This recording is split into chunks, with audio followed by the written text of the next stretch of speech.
Hey again, everybody, it's Thursday. This is Comic Book Hangover, and it's time for another weekly haul video.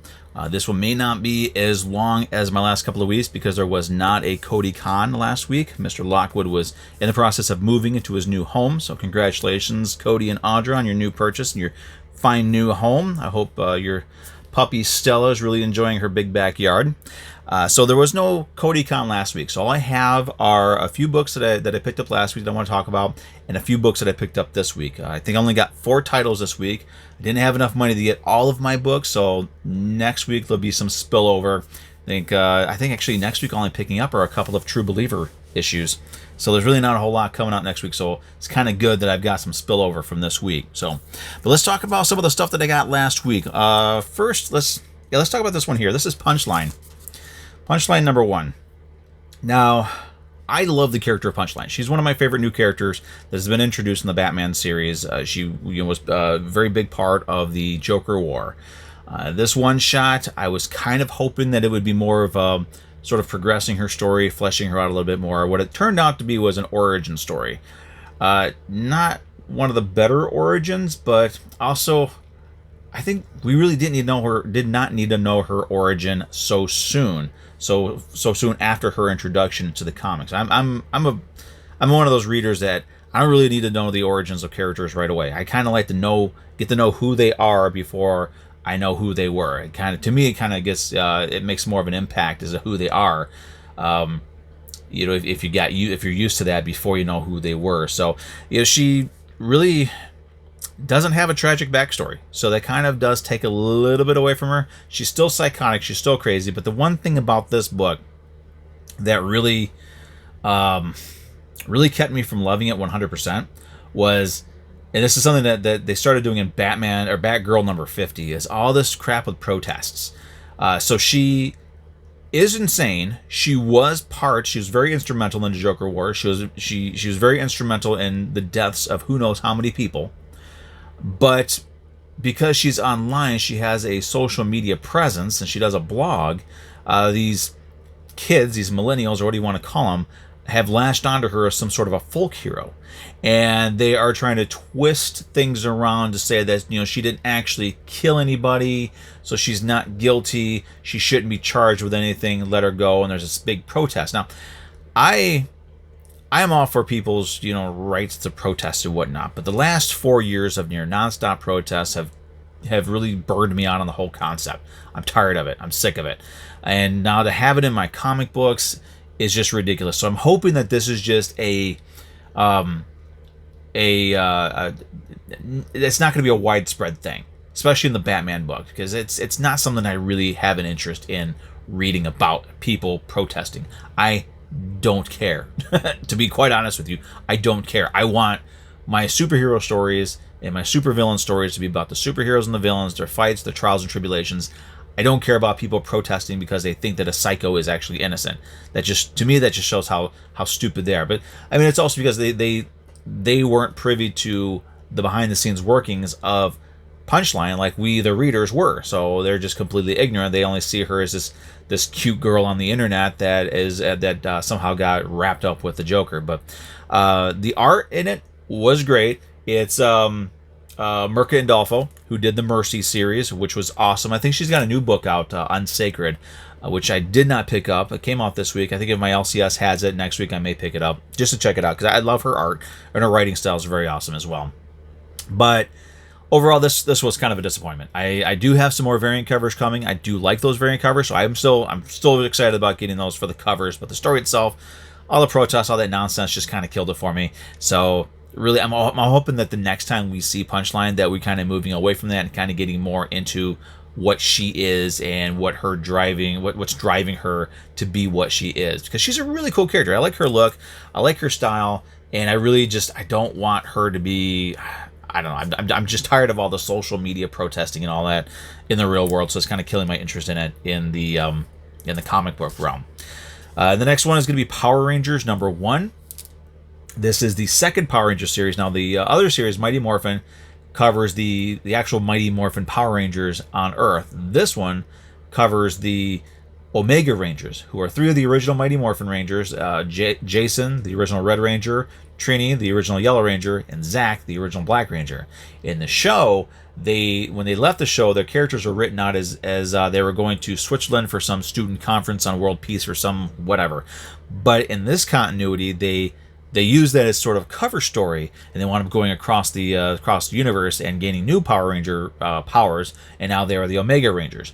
They are also in this book, since it's more of a cosmic series, they are focusing on what scared Draken. What scared him so much that he fled from wherever he was and crash landed on Earth and was okay with being captured. What it is it's this entity or race of entities called the Imperials, who are apparently very extremely powerful. They're able to destroy a planet, and nothing seems to stop them. And something like that is that powerful, that has Draken scared, is definitely going to be a force to be reckoned with. Now, this one here, we're also going to see for the first time a group of Power Rangers that sort of go behind Zordon's back, betray him, and freeing Draken, because they feel that since he knows about them, then he could be instrumental in helping them defeat these things before they get to Earth.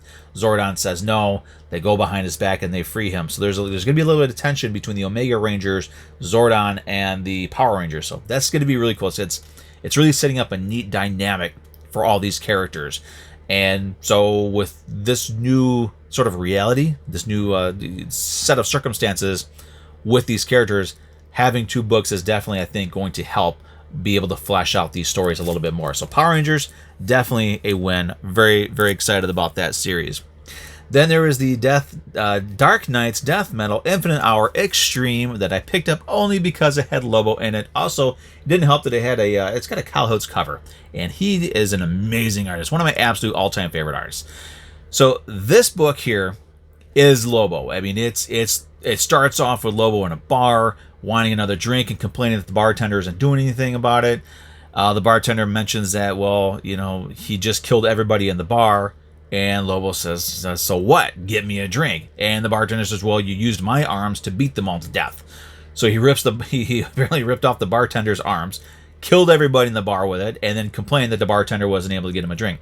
So this is basically Lobo being Lobo, and there's a moment in here where he is able to rewrite history, and he's able to redo the origins of Batman, Wonder Woman, and Superman, and he's creating new universes in his image, and it's so much fun. If you're a fan of Lobo, or if you're not even really a fan of Lobo, but you've been kind of curious about the character because he's been popping up in this whole Dark Knight's Death Metal nonsense, this is a book you want to check out, because this is probably the truest to form for Lobo that we've had in a very long time. He's able to sort of cut loose in it. So this is definitely one of my favorite recent Lobo books. And finally, from last week, It Eats What Feeds It, number 3. This one, I guess it wraps it up. My LCS, I was trying to add this to my pull list, and he was able to find this issue being solicited, and there it says it's the thrilling conclusion or the dramatic conclusion to it. So I guess this is just a 3-issue miniseries, which is okay. Hopefully they do something more with it because it's a neat concept. So in this one here, the boy, we find out what it is that the lady has been keeping in the house. So I guess she had a really rough life. Was handed off from nasty guy to nasty guy, and she decided to get revenge. And in that revenge, the man who started the whole process of destroying her and destroying her life became this creature.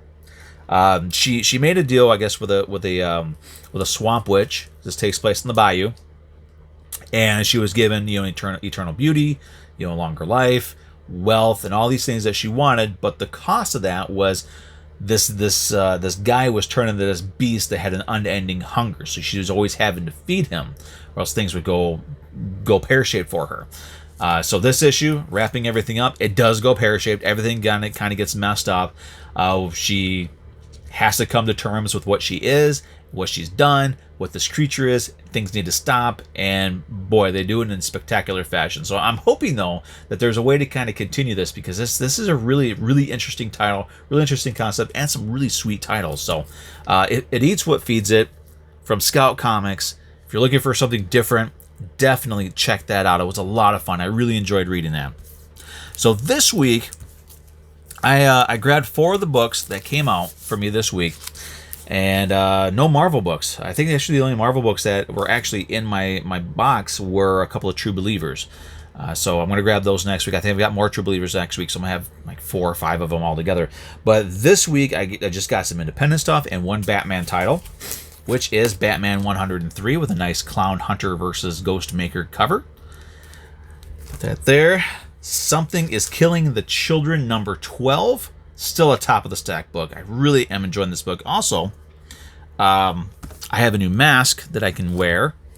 Since we're all supposed to be doing that now, I was able to find a Something is Killing the Children face mask. So I wear that all the time. Of course, nobody gets to reference to it, but it's okay because I know what it goes to. And since it's one of my favorite current comic books, I don't care if anybody else gets to reference but me.